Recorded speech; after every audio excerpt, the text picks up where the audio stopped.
கம்பு வச்சு ஒரு சூப்பரான அடைங்க. எப்போவுமே நம்ம வந்து தோசை இட்லி சாப்பிட்றதுக்கு ஒரு வெரைட்டியாக ஒரு டிஃப்ரெண்ட்டாக ஹெல்த்தியாகவும் இருக்கும். ட்ரை பண்ணி பார்த்துட்டு எப்படி இருந்ததுன்னு கமெண்ட்டில் சொல்லுங்கள். இதுக்கு நான் வந்து ஏற்கனவே ஊறுகாய் செஞ்சதுனால அதே பாத்திரத்தில் நான் 1 கப்பு வந்து கம்பு மாவு எடுத்திருக்கேன், 1/2 கப்பு கோதுமை மாவு, கொஞ்சம் உப்பு, மஞ்சத்தூள், அப்புறம் மிளகாத்தூள் 1 ஸ்பூன் போட்டுக்கோங்க, கஸ்தூரி மேத்தி டேஸ்ட்டுக்காக, அப்புறம் இஞ்சி பூண்டு பேஸ்ட் 1 ஸ்பூன், அப்புறம் வெங்காயம், கேரட், அப்புறம் கொத்தமல்லி இது போட்டாலே போதும். நீங்கள் பன்னீர் வேணுனாலும் ஆட் பண்ணிக்கலாம். 1 ஸ்பூன் வந்து கருப்பு எள்ளு எடுத்திருக்கேன்.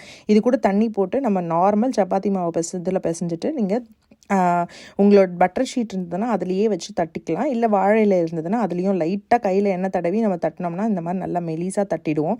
அதுக்கப்புறம் இதே மாதிரி தோசை தவாவில் 2 சைடும் போட்டுடுங்க. நடுவில் லைட்டாக எதுக்கு ஓட்டை போடுறோன்னா சீக்கிரமாக வேகும், அதுக்காக தான். லைட்டாக எண்ணெயை மேலே தடவி விட்டு நீங்கள் 2 சைடும் நல்லா சப்பாத்தி மாதிரி போட்டு எடுத்திங்கன்னா சூப்பராக இருக்கும்.